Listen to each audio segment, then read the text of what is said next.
अगर किसी को याद है, पहला या दूसरा पेपर था, ठीक है। तो रेट्रोमैंडिबुलर वेन बेसिकली किस किस के मिलने से बनती है? तो retroventricular vein basically superficial temporal vein, superficial temporal vein, और दूसरी कौन सी वेन थी? एनीवन? कोई एक बच्चा, एनीवन? मैक्सिलरी। रेट्रोमैंडिबुलर का मतलब क्या है? रेट्रोमैंडिबुलर का मतलब क्या है? मैंडिबल के पीछे, मैंडिबल के पीछे, ठीक है। यहाँ पे मैक्सिला पड़ा है तो मैक्सिलरी वेन, और यहाँ पे ऊपर से आ रही होती है सुपरफिशियल टेम्पोरल वेन, तो यहाँ पे बनती है रेट्रोमैंडिबुलर वेन। तो retromandibular vein is found by junction of superficial temporal vein and maxillary vein. जिसने जवाब दिया मैक्सिलरी वेन वो बिल्कुल एग्जैक्ट है कि मैक्सिलरी वेन और सुपरफिशियल टेम्पोरल वेन दोनों आपस में मिलकर क्या बनाती हैं? रेट्रोमैंडिबुलर वेन। अच्छा जी, एपिस्टेक्सिस हुई है, कौन सी आर्टरी? हमारी बॉडी के अंदर हेपरिन लाइक मॉलिक्यूल्स, थ्रोम्बोटिक जो एंटी थ्रोम्बोटिक हैं। इसकी एक्सप्लेनेशन चाहिए या आगे चलो? इसकी एक्सप्लेनेशन चाहिए या आगे चलो? कि हेपरिन लाइक कौन से होते हैं? हेपरिन सल्फेट, अगर किसी को पता है कि हमारी बॉडी के अंदर प्रेजेंट होता, ठीक है, नेचुरली अकरिंग एंटी थ्रोम्बोटिक है, ठीक है। और थ्रोम्बोलिटिक कौन सा है? जो नेचुरली थ्रोम्बोलिटिक कौन सा है जो थ्रोम्बस को तोड़ता है? अस्सलाम वालेकुम सर, पेज नंबर बता दें। पेज, वालेकुम अस्सलाम, page number 262, MCQ number 42। Most widely used technique to detect tumour cells is, ठीक है। ये वाले आज के एमसीक्यूज बहुत आसान है, ठीक है, कंपैरेटिवली इसीलिए मैंने आज चूज किया था कि थोड़ा सा ना पेस हमारा बने। Most widely used technique to detect tumour cells is, अच्छा, ट्यूमर सेल्स को डिटेक्ट करने के लिए वाइडली यूज टेक्निक कौन सी है? अच्छा, अगर तो वो कहता कि most widely use technique to detect tumour, बस इधर बात खत्म कर देता, ठीक है। फिर आंसर होता ट्यूमर को डिटेक्ट करने के लिए ट्यूमर मार्कर होता है, लेकिन जो ट्यूमर का सेल है ना उसको डिटेक्ट करने के लिए पेरिफेरल स्मीयर होता है, क्योंकि सेल के लिए हम क्या करते हैं? स्मीयर लेते हैं, ठीक है। तो don't ever confuse and don't underestimate CPSP. जब भी ये वाला एमसीक्यू आएगा पहले अच्छी तरह आंखें खोल के हमने देखना है कि ट्यूमर लिखा हुआ है या ट्यूमर सेल्स लिखा हुआ है। अगर तो लिखा हो ट्यूमर तो फिर ट्यूमर मार्कर, अगर लिखा हो ट्यूमर सेल्स तो सेल्स के लिए पेरिफेरल स्मीयर करवाते हैं। All clear? Yes sir. Okay okay okay okay. अभी तक 42 एमसीक्यूज हुए हैं। किसी को किसी एमसीक्यू में कोई मसला, या कोई कहे कि मुझे सर याद नहीं हुआ, कोई एमसीक्यू कहे कि मुझे याद नहीं हुआ,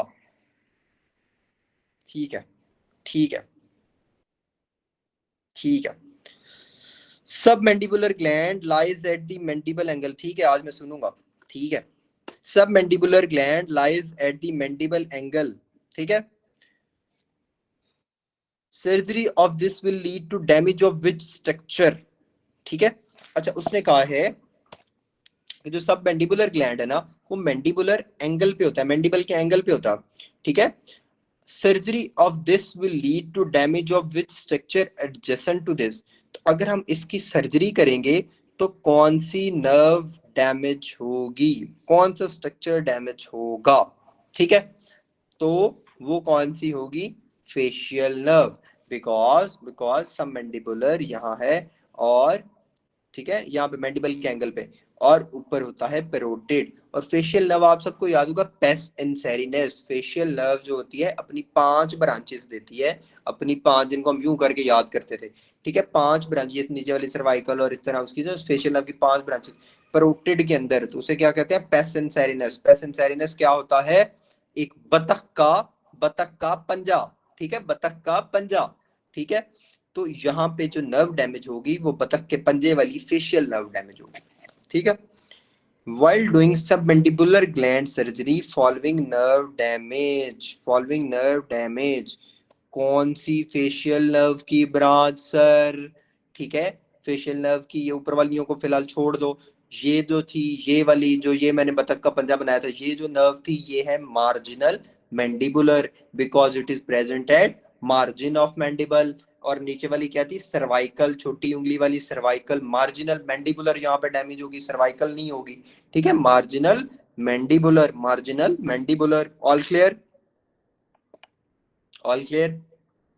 अच्छा, ascent of horseshoe kidney is prevented by which artery? जो ascent होता है, जो ascent होता है ऊपर आना, ठीक है, हॉर्शू किडनी का, वो कौन सी चीज रोकेगी? डेफिनेटली उसने ऊपर कहां से आना है? ऊपर कहां से आना है? नीचे से। तो जो नीचे आर्टरी पड़ी है, जो नीचे आर्टरी पड़ी है, वही उसके असेंट को रोकेगी ना।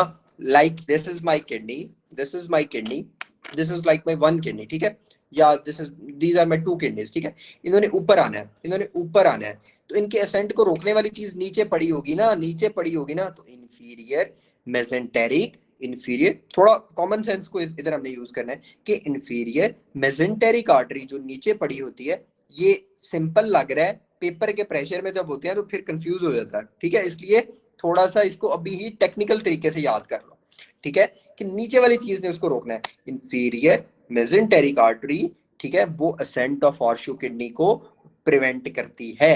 अच्छा, मैंने कहा था हमारी कितनी किडनियां होती हैं? दो। दो से एक लेवल याद रखना है, वो क्या है? L2। अगर सिनेरियो में L1 L2 दिया हो तो वो भी ठीक होगा। सर ये L1 L2 क्या होता है? बेसिकली क्या होता है? L1 और L2 जो होता है, ये वो वाला लेवल है जहाँ पे किडनी पड़ी होती है, और इधर ही वो जो किडनी के अंदर, हाइलम के अंदर जो स्ट्रक्चर्स है ना, वो इंटर हो रहे होते हैं। पेल्विक यूरेटेरिक जंक्शन जो है इसी लेवल पे होता है, पीयूजी जो जंक्शन है वो भी इसी लेवल पे होता है। All clear? All clear? चलो, portal vein run in which ligament? Portal vein किस लिगामेंट में रन करती है? सबसे पहले तो देखना है कि पोर्टल वेन बनती कहाँ है, ठीक है। This is pancreas, this is pancreas. For those who are new in my class, उनके लिए मेरा ये पेनक्रियाज है, ये मेरा क्या है? हेड है। तो this is head of pancreas. ये मेरी क्या है? नेक है। This is neck of pancreas, head of pancreas, neck of pancreas. ये भी सी, ये भी सी, दोनों साइडों में क्या है? सी बने हुए हैं, ठीक है। तो एक साइड में सी क्या है? कैंसर। अगर सी वाला जो सी है, एक सी कैंसर, अगर ये कंप्रेस करे हेड ऑफ